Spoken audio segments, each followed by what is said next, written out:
Jai Guru, everyone. Hey, Guru. Hey, Guru. Welcome to our Minute 4 podcast of Awake, a Life of Yogananda. I'm Priyank. Please introduce yourselves, guys.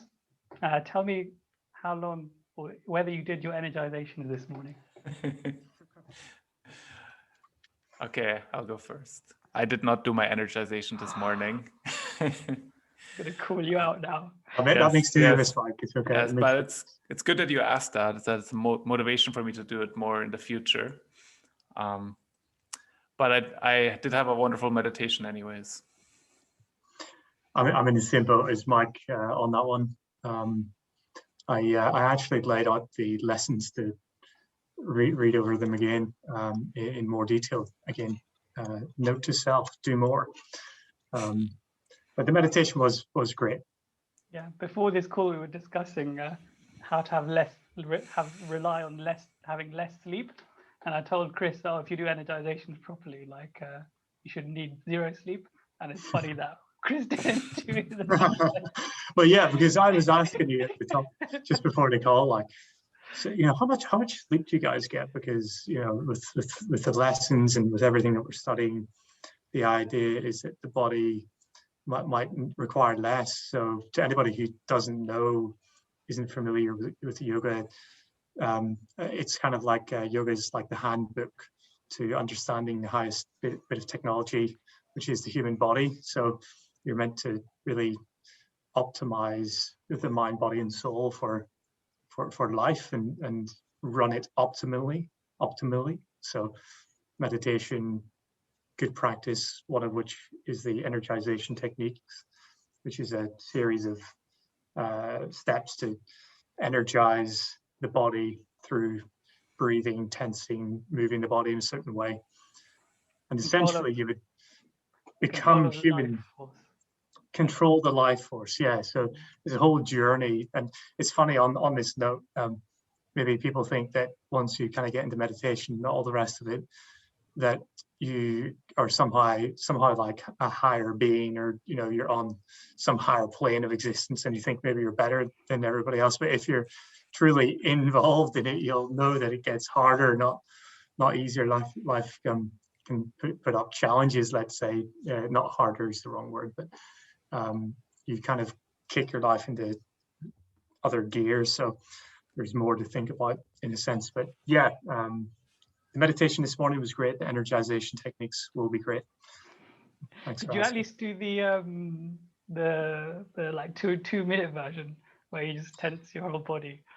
I did that whilst I was brushing my teeth, to be fair. I didn't want to say it because I didn't know if it counted, but I was doing some of the steps whilst I was brushing my teeth.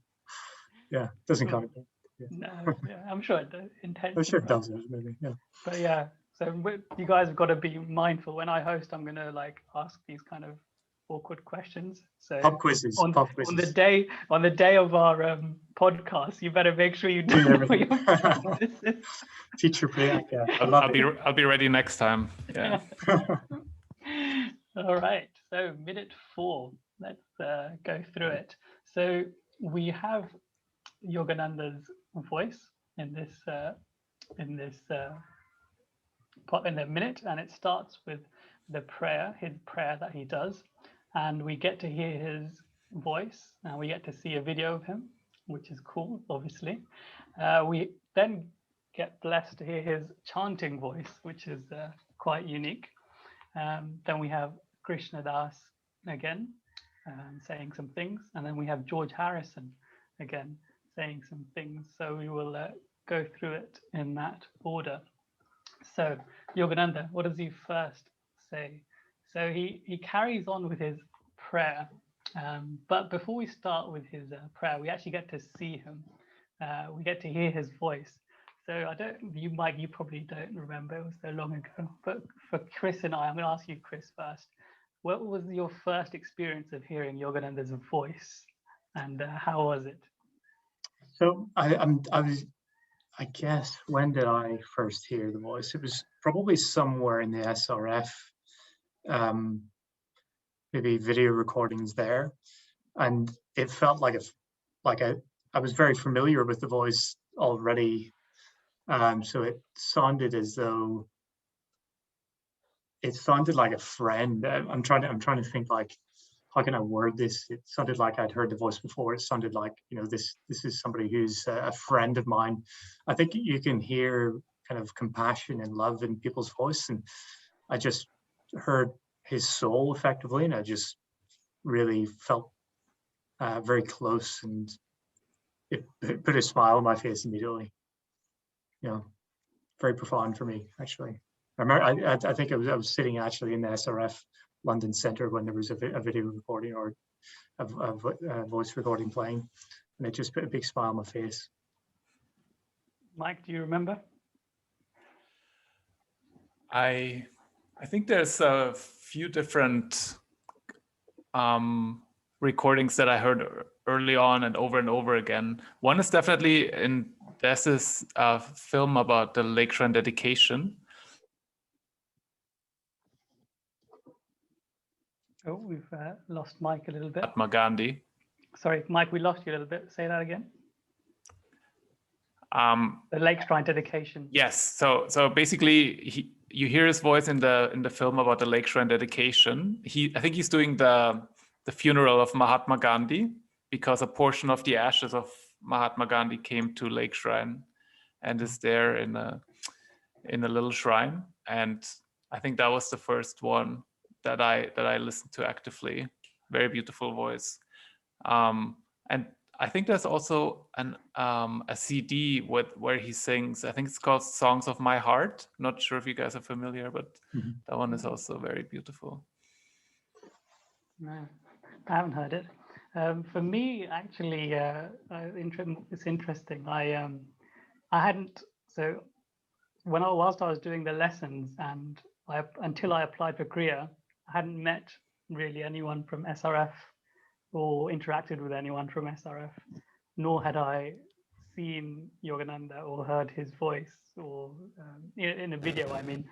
And so I actually went to the London Centre for the Kriya ceremony. That was the first time that I went to the London Centre, and I distinctly remember his voice during the ceremony. They play a recording, and it was wow, like it just blew my mind. Like the ceremony itself is obviously quite a process, as you can imagine. I think Mike, you're a Kriyaban, and Chris, you're yet to take that step.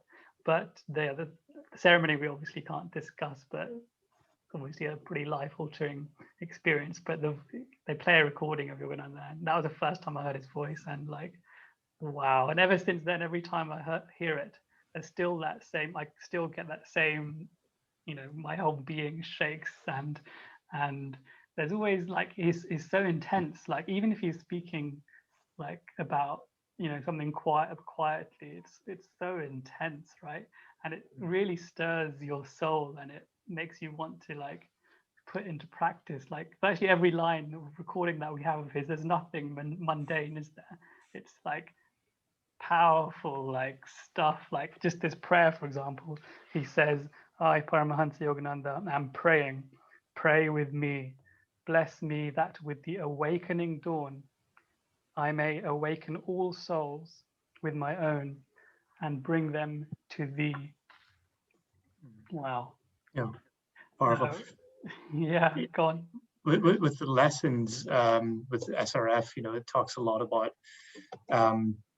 the use of the voice, and in some of the pamphlets and things that you could buy through the SRF bookshop, there's information there on how to use the voice and the divinity that I guess the vocal cords and the voice is. So Yogananda was known to turn away from people if he heard maybe negativity or something coming into conversations. And I think there was a reference that he would have quite a stern look in his face, and he'd be, double down with determination to be positive and have a real positive attitude. And I think that really comes through in his voice.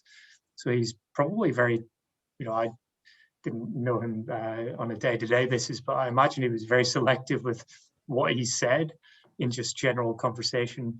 And I think it comes through in the power of his voice, and it really moves me every time I hear it, that it's very significant, isn't it? He's, yeah, lovely that they include this so early in the film. Yeah. So Yeah. what do you think about that prayer, Mike?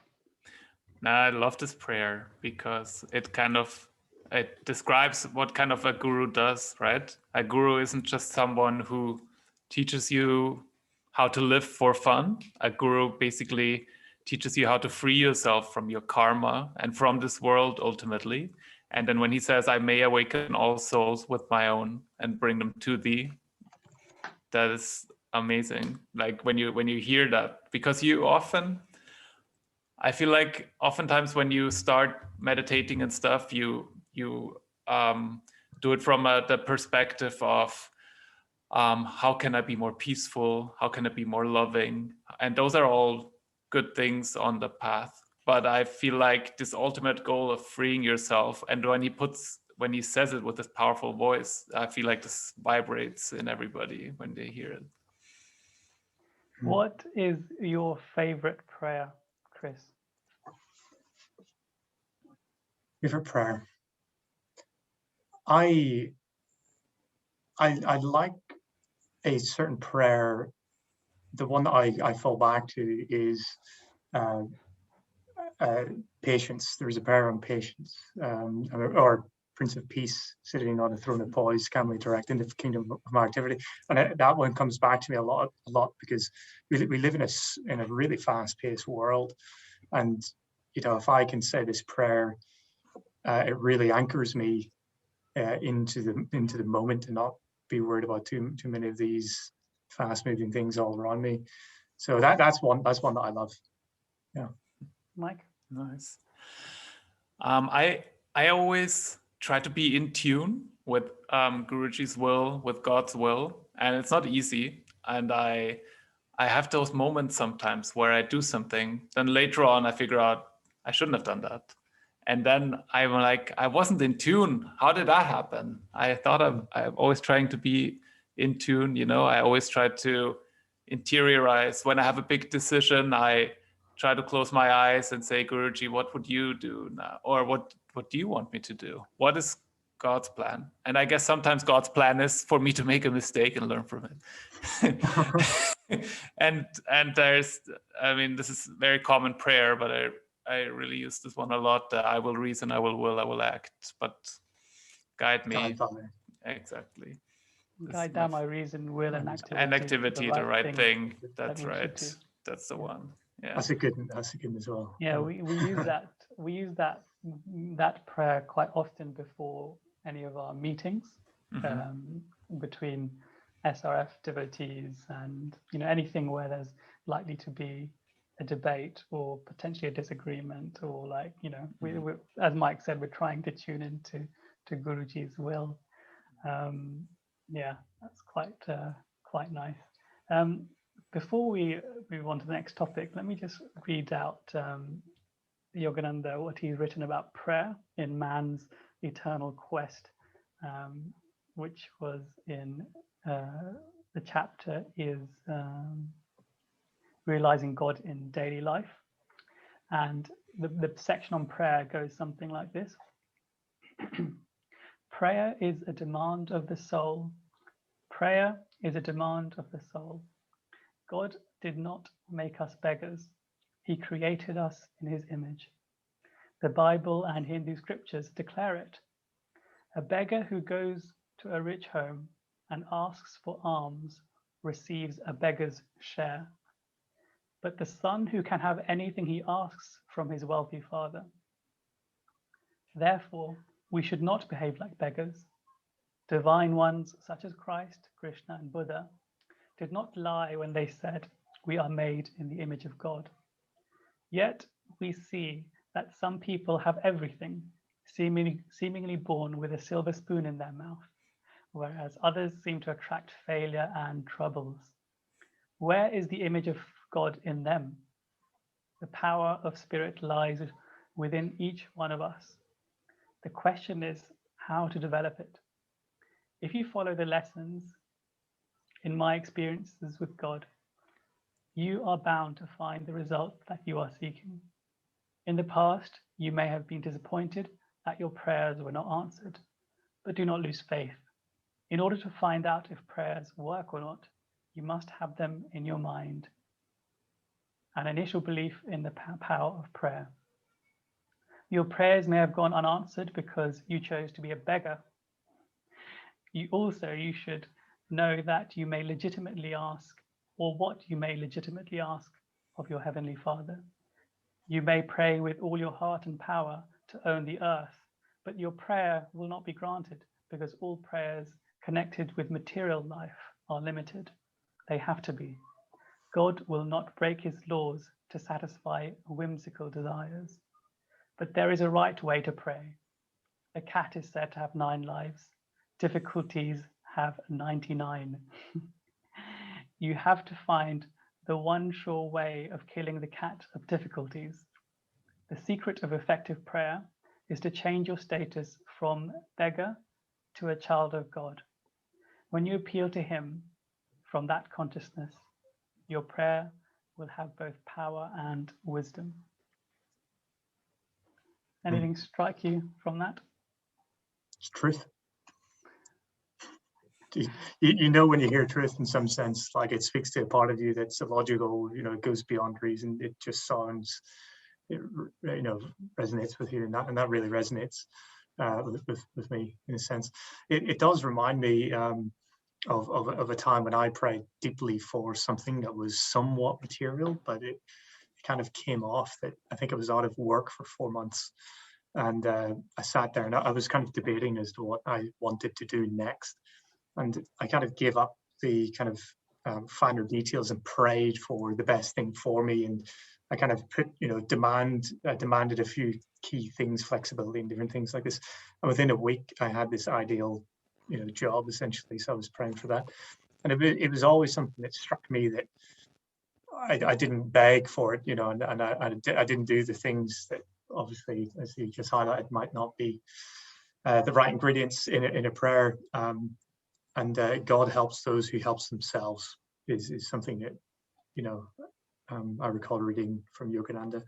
And that can be easily misconstrued with greed or whatever else, in that. But you've got to really be able to stand up on your 2 feet. So, that rings true to me. So thanks for sharing. That's all right, Mike. Yeah, I really like this idea of praying as a child of God and not as a beggar. And of course, like what Chris just said is so true. You have to do your part, right? And I think it's Sister Gyanamata who said it in her book. Don't change any circumstance in my life. Change my attitude towards the circumstances, right? And I also feel like because he says material prayers are limited, and I feel like they keep changing, because as it is today you want this, and next month you might want something else, and then if you keep praying, like I feel like if you pray for something over and over again throughout your life, it will become a very powerful prayer after a while. Something like feeling God's presence more often or something like that. I feel like those are the things that are the most meaningful to pray for. I think Master Paramahansa Yogananda really liked the prayer, "May thy love shine forever on the sanctuary of our devotion, and may we be able to awaken thy love in all hearts." And that's similar to this one, isn't it? "Bless me with the awakening dawn, that I may awaken all souls with my own and bring them to thee." Yeah, I've been thinking about the meaning of this prayer, because it's such a popular prayer, right? I think it's even written on the entrance gate of Hollywood Temple. The second part is pretty clear, right? It's like may I awaken thy love in all hearts, right? But the first part is more about awaken the the love within me, right? Or sanctify the love in me that I have for you. And that is like, because I felt I did this prayer for many years and didn't really exactly know what it meant. But it's very beautiful. Yeah. My the prayer that I've actually, for my meditations, I combine about 4 or 5 prayers, and I combined them all. Even though when I go to SRF services, I can't connect to really long prayers.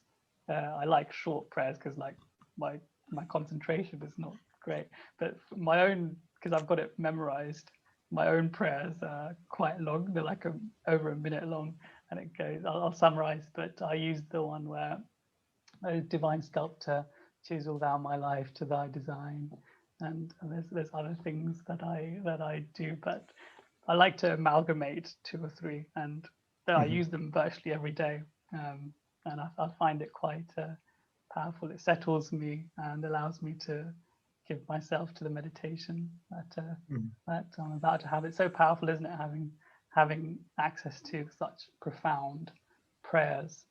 Because like, for example, biblical prayers, they're usually quite they're symbolic usually, aren't they? And there's quite a lot of interpretation. But in Yogananda's prayers, it's pretty much a direct conversation, as you would have with your father or your mother, but you're addressing God as a devotee, as a child would. They're so simple yet so profound, aren't they? There's a great story in one of the lessons, or in the early lessons, about how there was a man who was jealous of another who wasn't as capable as he, but yet had things he didn't have. So the man saw how another simply demanded things in life, and kind of was giving them, like, demanded a house, and he kind of had a house, and it was the moral of the story essentially was, you are a child of God, and all you would necessarily have to do is show your love for God, and have, you can be naive, and you can be kind of not the brightest person of the group, but you will be given everything in return. And yeah, it was the moral of the story was demand, but show your love and faith in God, which I thought was quite funny, because we tend to overcomplicate matters in some sense as humans. So keep it simple, stupid kind of thing. Yeah. Let's talk about quickly, before we move on to the next scene, let's talk about his dress, and generally the dress that SRF ministers, monks, swamis and YSS, what they wear, because it's actually unique, completely unique to both India, anywhere in the world. SRF, the robes that the monks wear are completely unique, and I'll talk about my take on them, but I'm interested to hear what you guys think. Mike, you've seen them probably more than all of us. Sure, I'm also the expert on clothing here. No, to be honest, I don't really. I always thought that they were traditional Indian clothes, but I didn't know they were unique, actually. Chris? Yeah, I suppose I didn't really think about it too much. From coming from Northern Ireland, you probably wouldn't want to wear something as thin as that. So yeah, it's very, very otherworldly compared to what garments you would necessarily need over here. But going to some hot countries, in my life, I can see why it would be a pretty good thing to wear. My knowledge of this is limited, but I do know that the color is representing something in particular. Maybe Priyank, you can delve into that. I'll do that. Yeah, but I was interested to hear your because it's not you wouldn't have seen that robe, that type of robe before, and I certainly hadn't. And obviously I'm from India, so I would say it's similar and it's different. For example, in Western Christian clerics have a what they called collar, right? And SRF ministers and Yogananda has retained that collar, and that collar isn't actually associated with any Indian tradition. It's a Christian Western thing, and the ochre robe color is obviously one that renunciants wear when they take their vows in India, brahmachari and sannyasi vows, and you that's the cloth that you don. And there's a lovely story in Autobiography of a Yogi where Sri Yukteswar gives Yogananda that cloth, and he dyes it in the ochre ink, and it's a symbolic gesture that you're leaving behind your worldly life or your material life, family life, etc., from before to this new phase of your life. So that cloth in India, how it's worn is it's literally just orange cloth, very long, just draped pretty much all around your body. Whereas this is, and Yogananda, you can see him wearing it in this image, is very, it's a mix, because it is a long fabric, that reaches up to his legs. But like, for example, he's actually wearing smart shoes and smart trousers. Whereas in India, obviously, that would be pretty ascetics in India, usually bare feet and definitely not trousers. And so these robes, they flow down, and there's order. For example, the modern one, it kind of comes round, and then on your upper breast, there's a SRF emblem and pin. And so it looks like it's an Indian traditional dress, but actually it's very structured, and it's very, like, it's got sleeves actually, and it's got it looks the same every single time. It's perfect, but it's tailored. So it's perfect mix, the perfect blend of the traditional ascetic attire and a monk that's ready to serve in the world and actually do things for society, which is what our ministers and sannyasis do, right? Yeah. Well, I had heard like the different like sects or religions wear different colors for different reasons. And Buddhists, from memory, they wear yellow because it's identified with death. And then the color that Yogananda is wearing is, something to, again, jump in here, but I think it's to do with this. The sun, is it, or to do with life or something like this? I'm not too sure. I haven't actually read up on this, but I don't know. Perhaps we could read up next time. But yeah, Mike, I know you probably didn't know about some of the things that I had said. Any reflections? No, I did not. I thought, because I think Sri Yukteswar was Swami of the Giri or Giri order, yeah. right? And then Yogananda was as well, and then everybody in SRF is as well. And I kind of assumed that the dress would come from there. But the way you explain it is that it's some kind of hybrid between like Western and Eastern monastic attire, I guess, and that's very cool. Yes, indeed. So now the next scene is a special one. We get to hear Yogananda singing.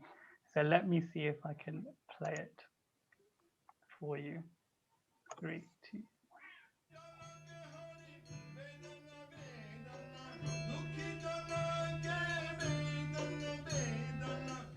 He wasn't.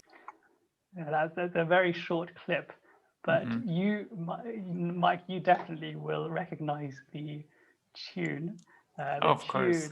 The tune is from "Oh God, Beautifully." Yeah, but it's just not the lyrics I'm used to. Yes, but it's the Hindi version, obviously. And it's interesting because obviously Yogananda is Indian, and my friends and family, the Indian friends, they ask, oh, like, what are these chants he's singing in English? Like, what are these, like, they're so weird. And I was like, they're actually like direct translations from very popular Indian chants, but we're so, English changing Hindi or a Sanskrit chant to English loses some of its I don't know, some of its feeling, because we have such a strong feeling towards the original lyrics. But actually, like the way you're going to sing them, we're going to discuss this. So the words are that he just sung, Dukhi jano ke hari vedana vedana, yogi jano ke anand hari, which means to the sorrowful thou art sympathy, to the yogi thou art bliss. So yes, you might, from your limited understanding of Indian words, you might recognize the second line, Yogi Jano ke Ananda He Hari. I would recognize Yogi. I would Yes, recognize Ananda and yeah. Hari. Yeah. There you go. See, there you go, guys. Half the words, 50%. Yeah. From that, you could pretty much infer like virtually everything from that beautiful Sure. song. But how beautifully he sings, right? We're going to obviously discuss this, but do you guys? I think we discussed this in the past. But do you use chants, Mike? I know you play harmonium. Oh yeah, I love that. Like I feel like they say, like Kriya plus devotion, right, is the key to God, and the chant is like the way to awaken devotion in oneself, because they are so beautiful. I also sometimes listen to recordings of monks or nuns or Guruji. I also have a harmonium next in my meditation place, and I play every morning, because that's kind of something that focuses the mind on devotion. What's your favorite chant to play? I think Thousands of Suns and Moons. Mike always loves the complex to play chants. Like I've only been playing for 2 or 3 years, and then like I'm just doing the really simple chants, like I am the bubble, make me the sea. Whereas Mike's doing these like massive, like, you know, the whole page long in the cosmic chant. Yeah. But it's more like, for me, the ones that I really like to listen to are easier to learn for me, because I really want to play them. Yeah. You connect, right? Yeah. What about you, Chris? Yeah, it was definitely like at the beginning of the SRF London trips for me. I would always come away with some sort of chant going over and over again in my mind, and like Mike said, sometimes that you go through a day and then you think, oh, I probably shouldn't have done this, or I shouldn't have done that, and why wasn't I in tune? Whenever you have the music going through, it's kind of going through your heart, it's kind of difficult not to be in tune.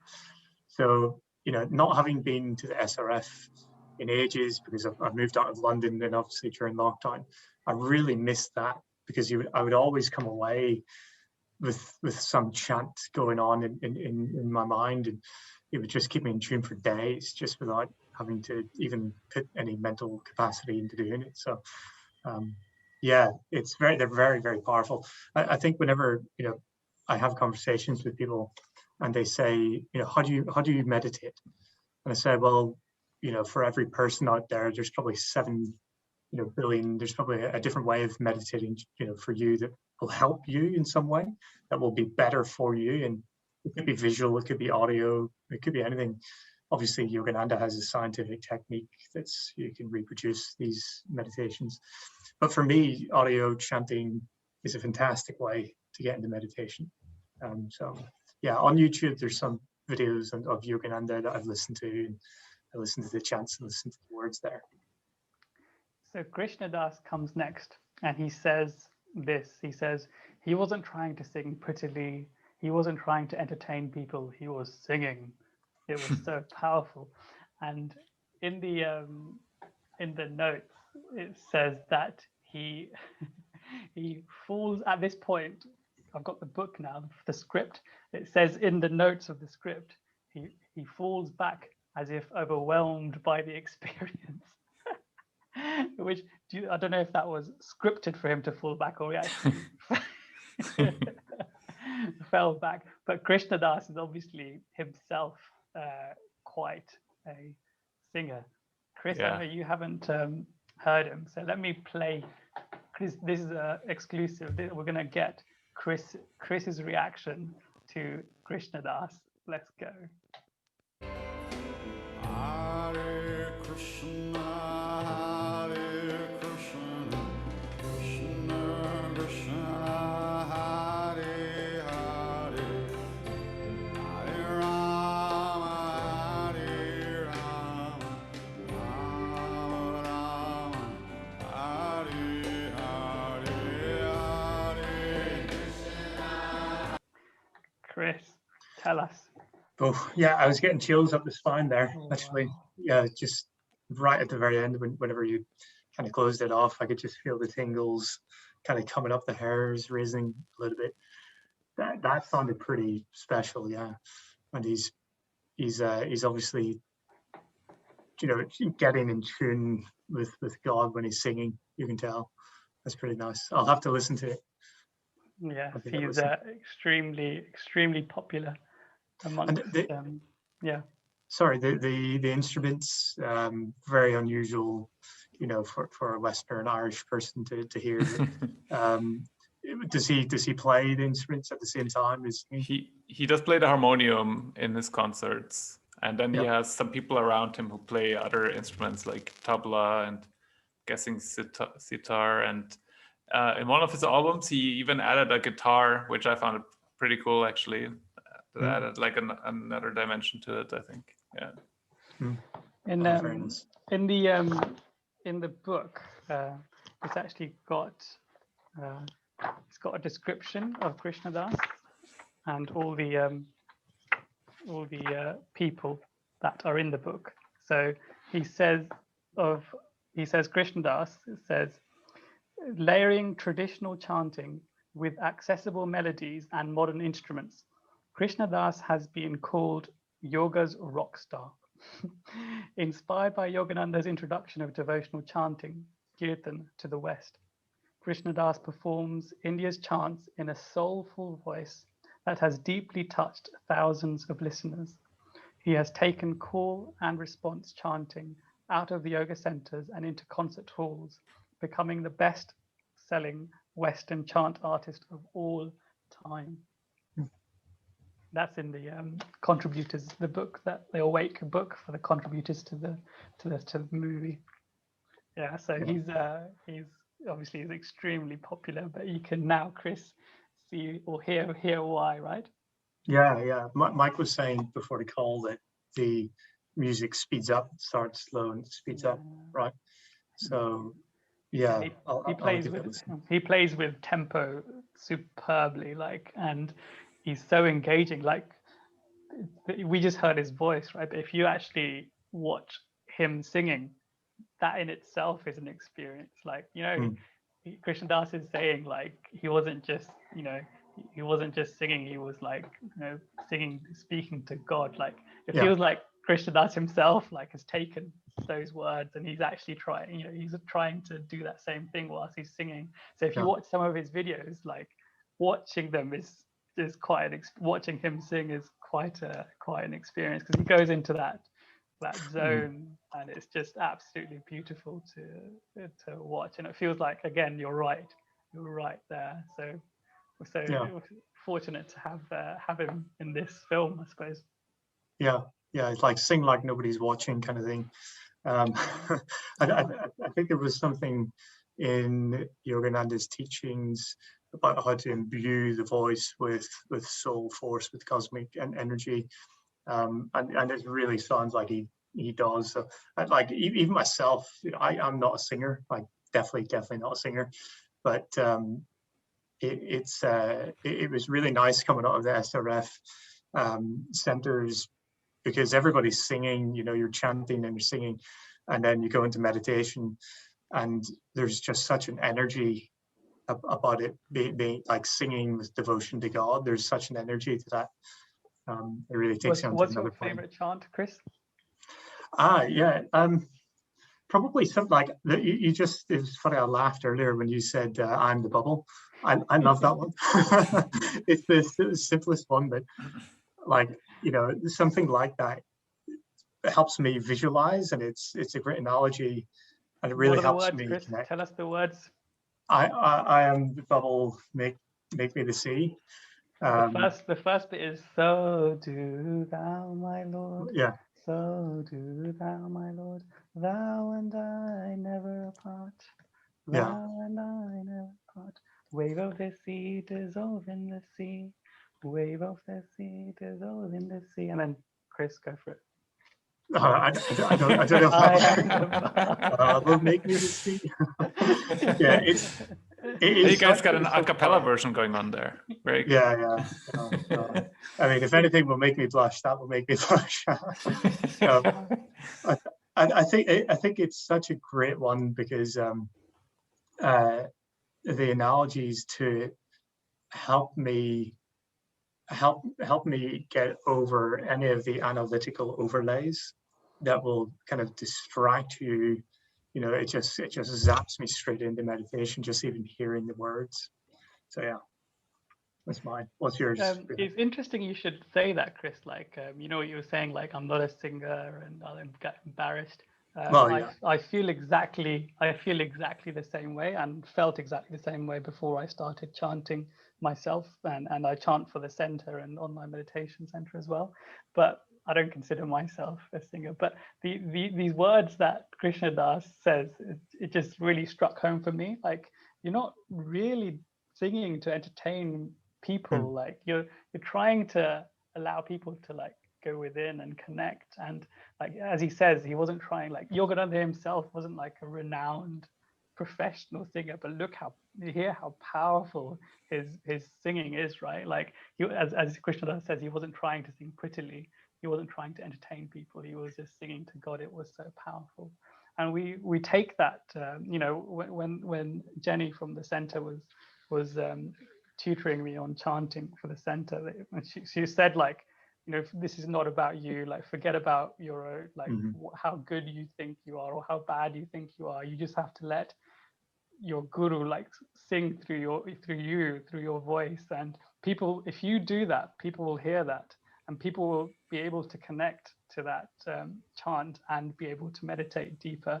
So really, you have to forget about your own ability to sing, right? And I think you did, obviously, you alluded to that, Chris, yourself. Yeah. The reason I brought up this one, and it's funny that it's your favorite one, obviously no coincidences, but the reason I brought it up is because on the harmonium, it's like 4 notes. You just need like 3 fingers, and it's like, even like a complete novice in music could learn how to play this in 10-15 minutes.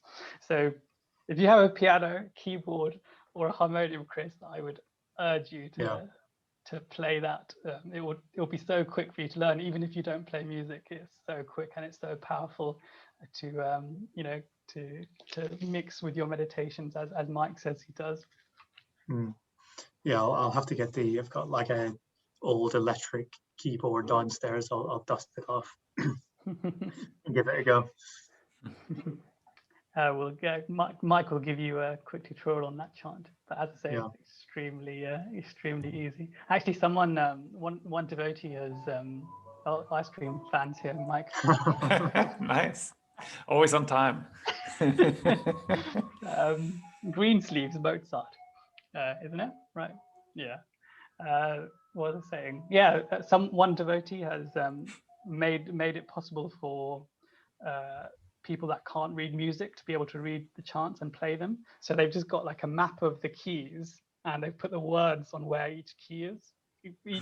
Each key they put the word is. So like, I am the bubble, make me the sea. It'll be like that. So you don't even need to go to read music. Like, people have made it so easy right now. And that I can read music, but not very well. But I prefer to use these these charts than reading the music in cosmic chant. I like those too. I even sometimes use YouTube videos where I see other people playing the chants, and then I just play it like they do, because I like reading the notes. It takes me 10 minutes, 15 minutes to play it, and watching the video, it takes me 5 minutes, because it's just easier. But Mike, I've also seen you just do it by your ear. Yeah, but I like that one. is how it goes. Yeah, this is how it goes. Yeah, that kind of works. But then sometimes I'm off by a note or two, and then that's why I always try. Like I at least I need to know where to start, which is the first key. And this is it's an interesting point you've raised there. Like off by a note. That's not to say you're out. You know, you're playing the wrong chord for that piece, or that note doesn't belong to that piece. It can belong, but you will know that it doesn't connect. Like it's so weird, isn't it? Like you can play it in that note, and musically it's fine, it's permissible, but you won't be able to connect to that word and that part of the song, right? And you will know, like when you aren't playing the chant correctly, and that's not because it may be musically inaccurate. It's because the note doesn't resonate with that word, right?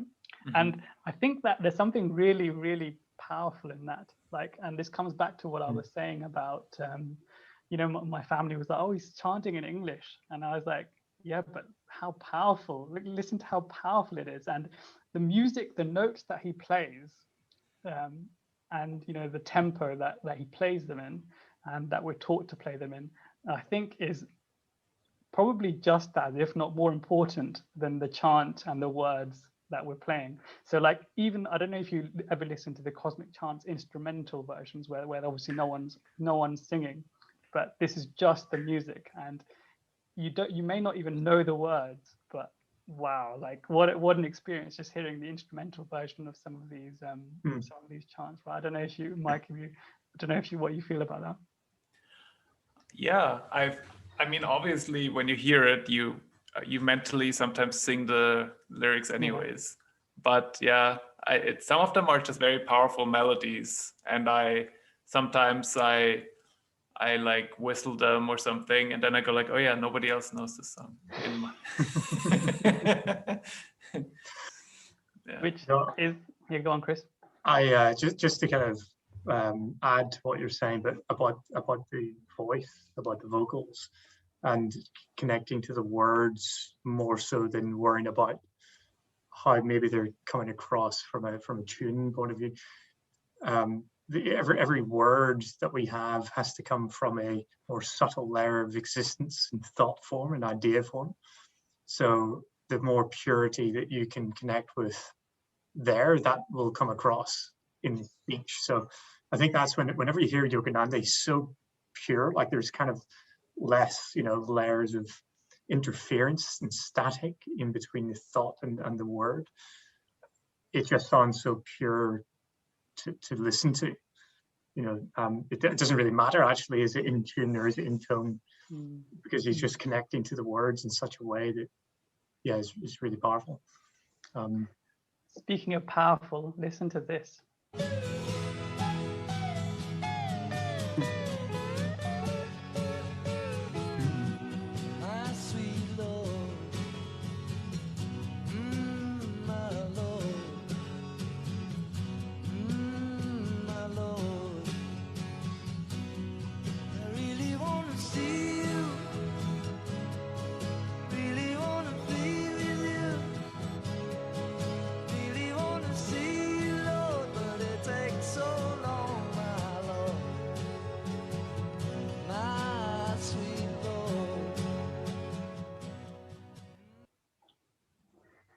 That was, of course, George Harrison and My Sweet Lord, and this is the next character or the next scene. So, George Harrison, guys. So, what does he say? He says, Ravi Shankar gave him the autobiography, and then he said, if I hadn't read that, I'd probably wouldn't have had a life really. I probably would have kicked the bucket and I'd be some horrible person and a pointless life. It gave meaning to life. And then he says, he zapped me with the picture, like zapped me with his eyes. So yeah, so that's what he said. And George Harrison is also, in my opinion, like especially when you see that live version of the chant performed, you can see the passion and the power that he's singing. You know, he's singing My Sweet Lord, and and he says, "I really want to see you," and you can really like it comes out. If you watch the video, it comes out of the screen, and like even I like, and I've heard this so many times. Every single time, it makes the hairs at the back of my neck stand. What do you guys think of George Harrison? No, amazing. I mean, I mentioned last episode that George Harrison is the reason why my mother read the autobiography. So he's probably the reason why I exist, right? Why I incarnated. It's like the butterfly effect, right? Of him reading the autobiography of a yogi and popularizing it among young people at this time. And I mean, this is like a chant almost. The song we just listened to is like it's very spiritual. It is very powerful. It has this mantra aspect where it keeps repeating the same text over and over again. My sweet Lord, yeah. My sweet Lord. And then I just feel like him having that platform, being part of the Beatles, and then using that platform to promote spirituality. This is something pretty special. Also, the thing is, he says like my existence would have been pointless, and I can totally see what he means, right? Like he could have lived this rock star kind of life where he drinks a lot of alcohol, takes a lot of drugs, and then don't know, and this is his life. And instead he chose to have a spiritual life, which is great. I still find it unfair that like he passed away already in the meantime, and Keith Richards is still alive, who will kind of live this kind of lifestyle of everything, like what do you think of a rock star? He's probably done it, but I guess that's how it can be sometimes. Chris, what do you think of the great George? Yeah, it's funny you say this about the lifestyle and things. I can actually relate a lot to it. Like whenever I got into Yogananda, it actually, the SRF and everything, it really gave more meaning to my life. And I had listened to George Harrison's music before I knew about the SRF, and I just thought there was something to it that was so moving and so compelling. But now I can really appreciate it in just to such a deeper degree. To Mike's point about him influencing and maybe the role that the Beatles had to play or George Harrison had to play on civilization, I would say, even to a great extent, they really went on a journey of trying to find meaning and find themselves. Traveling to India in 1966, that's when George Harrison picked up this book through Ravi Shankar. So they went to study under sitar, the instrument, under Ravi Shankar, and there they came under a different influence of the Eastern philosophy, and kind of brought that back to the UK and the Western world through their music. So it's a great, if you think about like what Yogananda did, and he talked about it a lot, which was bringing the East to the West and having that marriage and having the value or the wealth of spirituality from India mixed with the wealth of material wealth in the US. It's not too dissimilar what these guys are doing in some respects, isn't it? So I think it really can't be understated, like his impact, and obviously bringing Mike and other people into the world. I'm sure he's probably had a role to play in that as well. It's funny if you look at the top songs on Spotify for George Harrison, I think My Sweet Lord is number one with like 280 million listens, and then Got My Mind Set on You, What Is Life, and Give Me Love, tens of millions of listens each.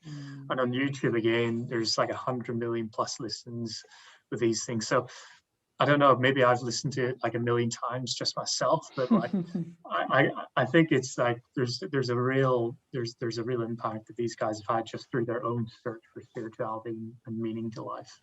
So really happy he's in the movie. He had a part to play in it as well. Yes, you mentioned Ravi Shankar. In this book, it says Ravi Shankar 1920 to 2012. So that's what 92, pretty celebrated life he had.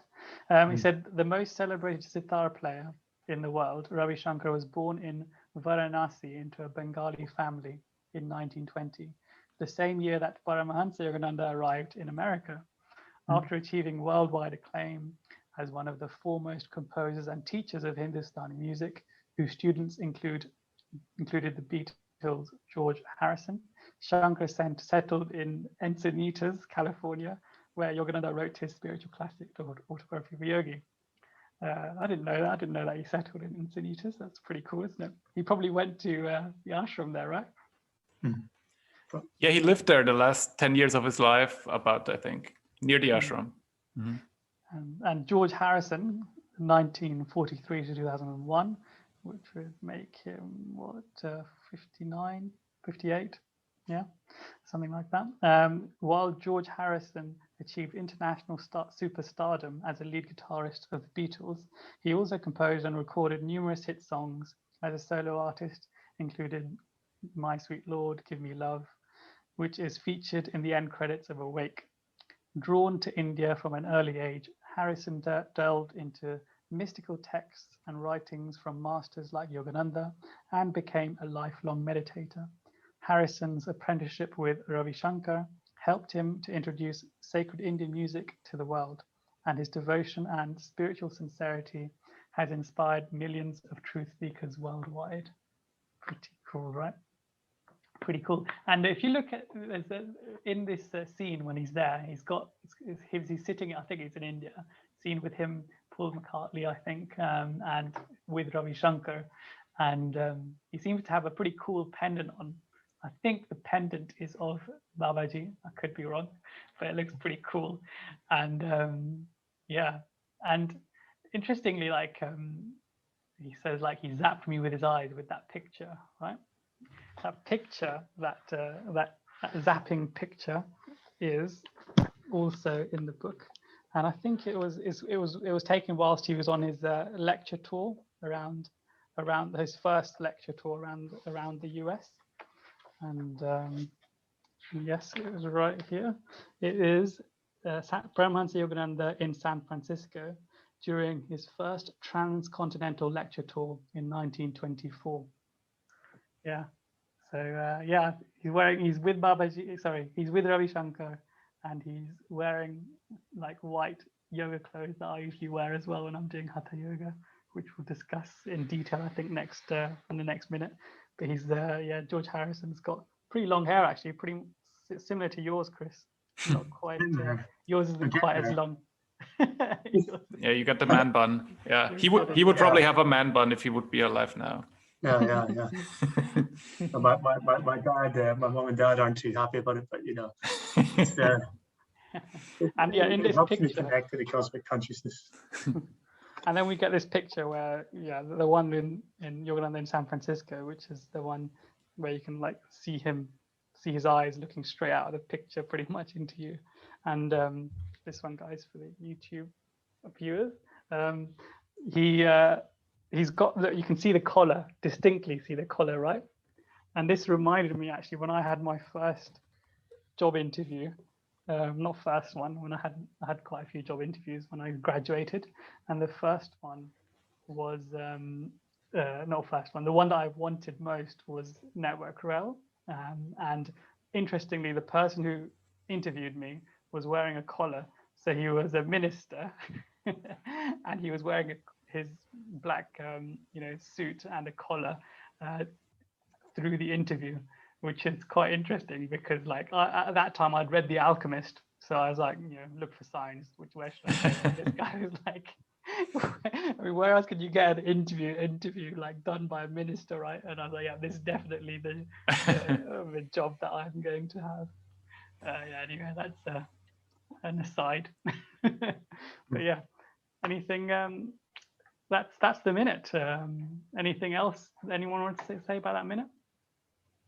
No, I just love the takeaways from it, that minute by minute there's so much depth to everything that's being touched on, and it's, you know, it's fine when you're watching, and if you're watching as a let's say a layperson, not that hasn't really studied yoga, these things might go over your head quite easily, but there's so much depth to everything that's been touched on here. So yeah, another good minute. Yes. Yeah, I love all the personalities they brought into this movie to talk about Guruji and those unique perspectives, and that like Chris said, you dive into their vita basically, and there's so much in there as well. Yeah, George Harrison, 11. And Legend.